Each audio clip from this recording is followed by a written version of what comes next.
Okay.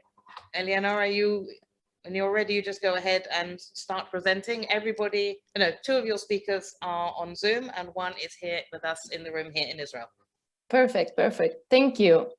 So good afternoon, everybody, and welcome to this last session dedicated to local identities in global settings. So before introducing our speakers, I would like to thank the organizers for this wonderful event and Professor Lisa Morris for inviting me. And I'm deeply sorry I was not able to attend it in person, but I'm very glad to have the opportunity of, joining it anyway. So I would like to ask the audience to wait until the end of each presentation for asking questions or further discussion. And if someone of the online attendees wants also to write a question in the chat, please do so and I will take care of it. So let's go with our first speaker, Dr. Luca Mazzini. Welcome. Luca is a honorary research fellow at the University of Exeter, England. He was awarded his PhD in classic and ancient history at the University of Exeter with a thesis on the meaning of claims of Macedonian ancestry by Phrygian and Lydian communities in relation to Roman imperial power. Among his many academic interests, he is now involved in investigating the concept of triggered identity on a larger scale, embracing the entirely Asia Minor and the Roman provinces of Syria and Egypt. Today, Luca will present a paper titled Being a Macedonian in Roman Phrygia and Lydia, Creation of Civic Identities in the Face of Imperial Power. Luca, please, the stage is yours. Thank you very much for the nice presentation, and thank you also for hosting me at this very interesting conference, by the way. Thank you so much. And yeah, so I will share with you my paper, my PowerPoint presentation. I don't know if it's visible. Yeah, okay, perfect. So yeah, being a Macedonian, Roman, Phrygian, and Lydia. This is from actually my doctoral thesis. And yes, as also already said, the matter of interest of my research was the sudden appearance of Macedonian symbols or ethnonyms on civic coins and inscriptions in this area since the Roman imperial period. Why these civic communities started to call themselves Macedonian only at that time and not at the time of Alexander the Great or the Seleucid dynasty that dominated Asia Minor, or the Attalid dynasty in the Hellenistic period. So for me, the meaning of ethnicity in relation to Greek civic identities during the Roman Empire, drawing also my conclusion from the works of sociologists like Barth or Tully Altan, is defined by 5 categories. So an epos, so a shared past of the civic community; an ethos, shared cultural norms and institutions; logos, shared language, in this case Greek; genos, a shared ancestry; and topos, a symbolic fatherland of the group, somewhere from where the communities drew their own geographical origins also. For my thesis, I basically on a quantitative analysis of civic coins and inscriptions related to this the site in Phrygia and Lydia from the Hellenistic period. We are talking about end of 4th century BC, after the conquest of Alexander the Great of the area, until the Roman Emperor Trebonianum the Gaul. So we are in the 3rd century AD, the middle of the 3rd century AD. And I analyzed especially the civic coins that have the presence of Macedonian ethnic, so Macedon or Macedonian, Macedonian iconography, so like, for example, the Argead star, that was the symbol of the Argead family related to Alexander the Great and Philip II, used by, for example, in many coins that have this Macedonian shield with the Argead star, the portrait of Alexander the Great, of course, to claim a Macedonian connection of the civic community, and the Macedonian onomastics. We are in Lydia and Phrygia, we are in the western part of modern Turkey, basically. Here we have roughly some of the many settlements that actually were founded immediately after the arrival of Alexander the Great, because we have to think about this quite substantial moving of population from continental Greece to Macedon, to the kingdom of the Macedon, after the conquest of Asia from Alexander. Most of these settlements were in this kind of micro region that is like the heartland, the fertile core of modern Turkey. Indeed, actually, Strabo talked about us about how much they were fertile, also because we can see all the networks of rivers. The rivers are actually also an important part of Asian lore. Many myths and also many of patron deities were personification of rivers. For this presentation, I focus on just two of these many settlements, that is Hyrkanis and Blaundos, you can see here. So Blaundos is located northwest in the western part of Phrygia, and is ideally suited for patrolling the arduous territories north of the river Meander. So it was a military settlement. And from there, the Macedonian and Greek mercenaries that became colonists could actually watch over the commercial routes from Thermopylae to Philadelphia. Hyrkanis is also another settlement in Lydia, and they take actually its name from Persian colonists came there from the shore of the Caspian Sea. So we have here already a double identity in a certain way. And we have this information from Strabo. Initially, like Blaundos, was a military garrison, also because it was at the top of an upland, and watched over the valley of the river Pegasus. So many of the settlements founded in the early Hellenistic period were military settlements called Phrygia in Greek, or Katoikia, that means village also and settlement. What are the numismatic evidence for this? We're talking in this case more the first century BC, because at the beginning we don't have any kind of evidence from these places, also because probably we are talking about strongholds, small settlements that gradually turned into civic communities. The first traces of civic communities from here is about the second or first century BC. So we are in a period in which actually Rome already arrived, not directly, but by actually the influence exerted over the Attalid kingdom.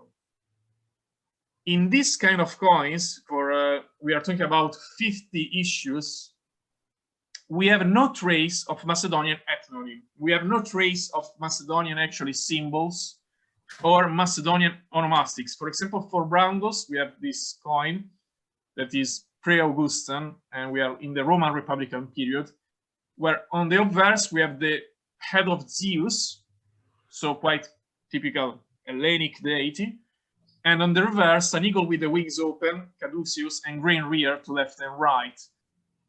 And the legend on the reverse is Mlaundeion, or should mean Theotimidus. So the people of Mlaundeians under Theotimidus. Theotimides was probably the magistrate responsible for the mining. The interesting thing is here, Blaundos is called Mlaundos. And this is typical only of the late Hellenistic period, Roman Republican period. Blaundos, because there is also this philological debate. Blaundos is not a Greek word. It comes from Mlaundos, Mland, that means actually vineyard in Luvian. Also, there is a debate, it is Luvian or Lydian. So we see here a local origins of the settlement's name that will turn in Blaundos later, as we will see. So we see here already a kind of mixed identity, not a pure Hellenic one in a way. For Hyrkanis, we have a similar iconography. In this case, on the obverse, the helmeted head of Athena, and on the reverse, Telesporos, that was actually an hero very popular, especially because it's related to the foundation of Pergamon. And the simple ethnic Hyrkanon, that is the Hyrkanians, the city of the Hyrkanians. The same for the inscriptions. We have these inscriptions from Blaundos, dated to the 2nd, 1st century AD, and is a civic honorary decree from the popular assembly, the Todemoi. The people was the popular assembly in a Greek civic community, in honor actually of a priest that oversee the Athena Nicephorus worship. Here we don't have any kind of ethnic also. I don't have, unfortunately, the image for the inscriptions, but there is also no any kind of Macedonian symbol. So for the early and the late Hellenistic period, Blaundos doesn't show any kind of Macedonian identity markers. The same for a civic decree dated to the Roman Republican period before the reign of Augustus from Hyrkanis. In this case, the people is called basically just Odemos, and is a decree in honor of a Roman actually citizen. It is called also benefactor and patron, Evergeten kai patrona, so a benefactor of the civic community. Even in this case, in relation to a Roman, we don't know if it was official or, by the way, just a new incomers in the Greek community of Hyrkanis, but is not considered basically useful to call themselves Macedonians by the Hyrkanians, even in relation to an external authority in a way. The Roman Imperial period. In the Roman Imperial period, there are, I would say, two triggers that something happens politically that make these two communities two shifting ethnic subjects in a way. Both experimented devastating earthquakes. For example, Blaundos was actually struck by 3 different earthquakes, and we know this thanks to Tacitus. And Hyrkanis by 1 huge earthquake in 17 AD at the time of Tiberius. So there is a complete destruction, especially of the archaeological site of Blaundos. We can see that the gymnasium and the 2 main temples are rebuilt in the Flavian era. So after the first half of the 1st century AD. And here, for the first time in Blaundos, we have the so-called proconsular civic coin. Why? Because these 3 coins are 3 issues, actually 3 different issues that were struck between 76 and 77 AD. We have the initials of the Roman governor on the local coins. That is EP Italicum on the reverse. It will be under the magistrate of Italicus. This Italicus was Silvius Italicus and was the proconsul of the province of Asia at the time. And for the first time on the coins, we have the ethnic Macedonian. We see T. Claudius Phoenix Epitalicus Blaundeion Macedonian. So the city of the Blaundeians Macedonians. For the first time in their history, they call themselves Macedonians, the Blaundeians. Why there is the initials? There are the initials of this proconsular governor. Usually, when there are the initials of a Roman governor on local coins, is because there was a direct intervention on the minting or some kind of financial assistance by this official, according to Burnett and Erskine, for example. So we can, my hypothesis is that this governor intervened after these devastating earthquakes of 10 years before to help the reconstruction of the city. And in this case, this triggers apparently the claim of being Macedonian. Before this coin, we don't have any kind of claim related to Macedonian ancestry. The same we have for the Hyrkanians. After the 17 AD, according to Tacitus in the Annales, the Hyrkanians, together with other 11th community, 11 city from the province of Asia, sent a delegation to the Roman emperor to ask for financial help. And here, for again the earliest, we have the earliest evidence, in this case a literary evidence. Tacitus called the Hyrkanians Macedonians, actually Macedonians who are called Hyrkanians, Macedones Hyrkani vocantur, and it's the only community that has this kind of claim among these other cities listed. Why is important, I think, to stress this? Because it seems always that in relation to Roman official or Roman institutions, these two cities claim a Macedonian ancestor in the Roman Imperial period. Another example are the coins issued in honor of Roman Senate from these two cities. The Roman Senate, there was a worship of Roman Senate in the province of Asia since the time of Tiberius. According to Tacitus, Tiberius, the province of Asia, the communities, the Greek communities of the province of Asia, decided to build a temple in honor of the Senate, the Senate Livy and Tiberius around the 19 AD, 1790 AD.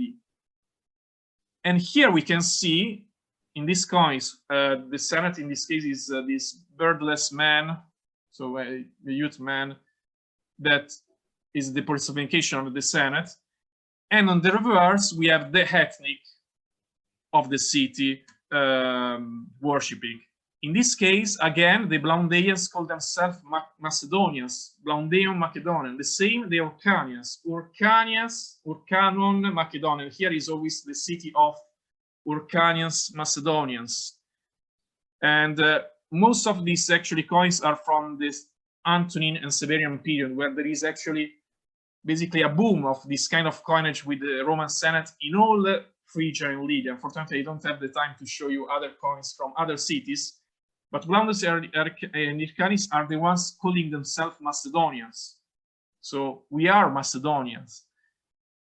And an interesting thing is that another kind of coinage was very widespread in all the provinces of Asia, was the coins with the river god or the river god type. Most of I show you in the map that a network of rivers were connected basically all the communities in Phrygia and Lydia. So the river was very important, like the Nile in Egypt for Alexandria.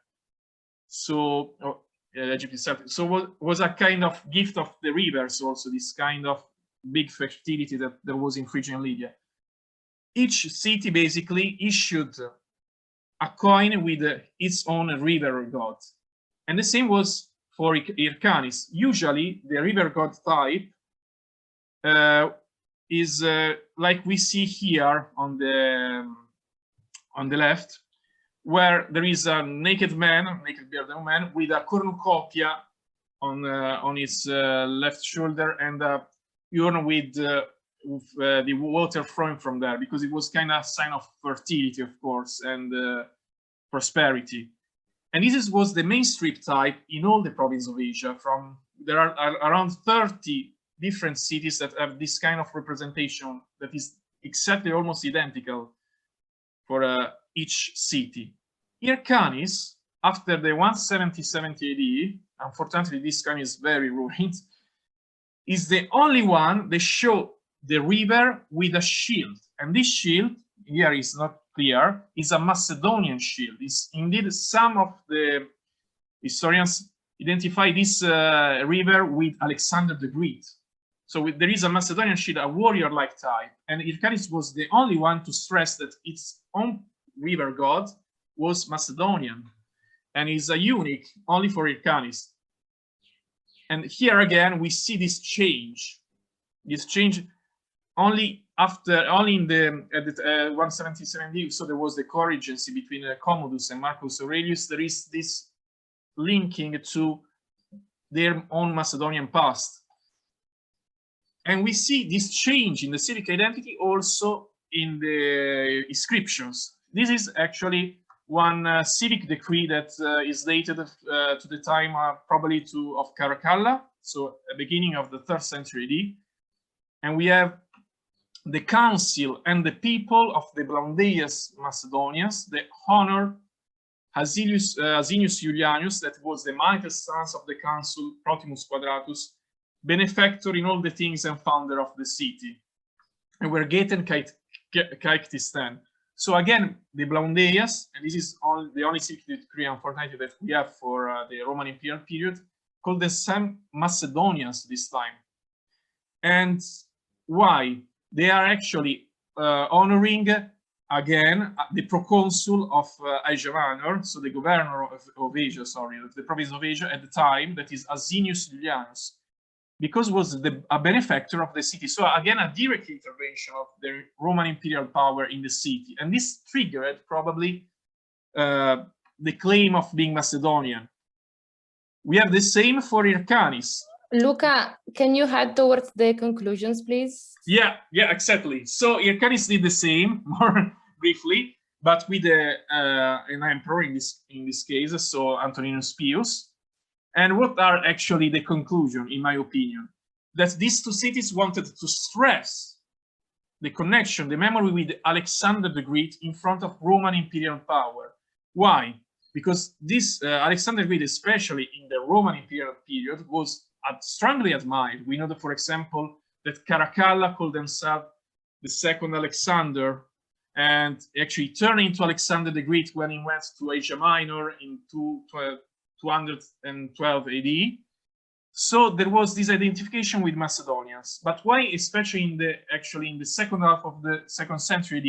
Probably because at that time the Parthian pressure became stronger and stronger. We know that actually Marcus Aurelius and Antoninus Pius carry out different, a big military expedition, and so also after did the same Caracal and also his father Septimius Severus. So the fact that the Macedonian ancestry actually achieved an importance at the eyes of these Roman emperors in the Roman Empire, and that triggered this local reaction.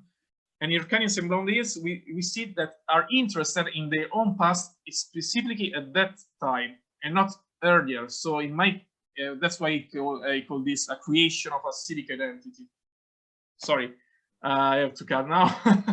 Thank you very much for your attention, and yeah. Thank you, Luca. Thank you so much. Thank you very much. Do we have some questions coming from the audience? I do have one, but I will wait. Okay, David, please. I have 2 questions. One was simply to suggest that they couldn't get away with calling themselves Macedonians as long as Macedonians were ruling the country. I was in Israel. I am known as Anglo-Saxon, which would get horse laughs from anybody in America, considering me myself an Anglo-Saxon. To the Israelis, I look like an Anglo-Saxon because I speak with an American accent. So perhaps this identification wasn't open to them until they were being ruled by Romans. That's one possibility. A second thing I have to ask is, were the Blaundian or Hyrkanian Macedonians identical with the Blaundians before, or did they perhaps, were there perhaps an independent group within Blaundos that now was separating itself from the locals, and we are the real? Those are my 2 questions for you. Very interesting. No, thank you very much. No, it are really thought-provoking questions. Okay, for the yeah, exactly. For the first questions about the fact that they didn't call themselves Macedonians at the time of when they were ruled by Macedonians in a way. One of my conclusion was that to be Macedonian, especially in the Macedonian period, but also in the Roman Republican period, because we have issues from coins from Blaundos and Hyrkanis for the Roman Republican period, was not convenient politically, also because Macedonians are, let's think also about Polybius, for example. Macedonians are seen actually almost as barbarians from the other Greeks. Oh, by the way, there is this strong debate also in the Greek world about the thing that actually the Macedonians are not Greeks. I mean, there is this huge debate that is also well into the Roman imperial period. There still is. Exactly.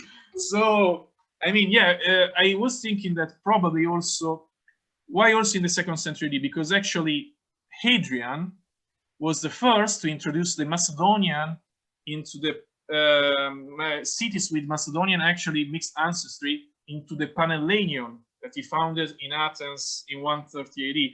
So actually, yeah, I think that also in Roman Imperial age, especially, being Macedonian was coincided almost with being Greek at that time. Also because in the Amphictyonic League, so the league, the most sacred league, centered in Delphi, so the most important one for the Greek communities in classical Greece, the Macedonian delegates were accepted always at the time of Adrian.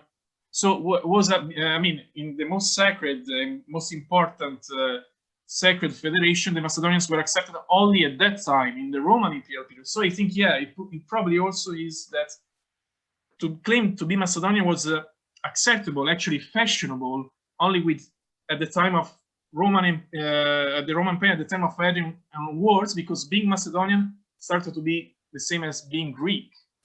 And this is only with the Roman imperialism in a way, because if you think also, for example, of Plutarch, that actually exalts Alexander the Great and relates it to Caesar, or also Arrian with the Anabasis. So there was actually, even if Plutarch tried to say no, Alexander is more Greek than Macedonian, but here there is more an acceptance culturally of the Macedonian ancestry as something that is a patent of nobility, and also the fact that the Romans had to fight the Parthians.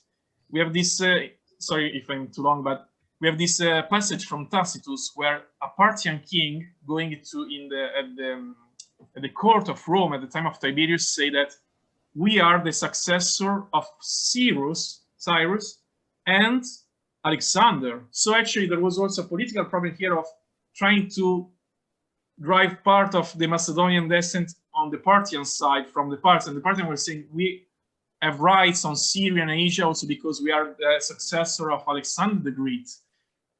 And on the second question about, yeah, about the distinction between, maybe we could see, maybe I tried to, the Blaundians and the Hyrkanians in the Roman Imperial period tried to close, in a way, the civic communities around the Greek Macedonian descent against maybe the native villagers. I think in this case, it's difficult also to try to accept this also because the archaeological evidence is quite scarce, unfortunately. But I have a question. Ah, sorry. I have to cut. But the thing is that I think that in this case, the fact that Blaundos was called Blaundos at the beginning and then turned into Blaundos, I think there was a gradual actually commission between Macedonians, landowners, and actually Hellenized not more Hellenized that, that people Hellenize in the sense that adopt actually Greek customs. For example, many of the, I didn't show other inscriptions. Okay, Luca, sorry to interrupt you, but we are going, we don't have time for that. So I would say if anybody else has a question for Luca, maybe like ask him later. We have to move on with the second speaker. I'm sorry. No, sorry, it's me that I'm Italian. I tend to talk too much. So thank you, Luca. Thank you again. Thank you very much. And let's go with the second speaker.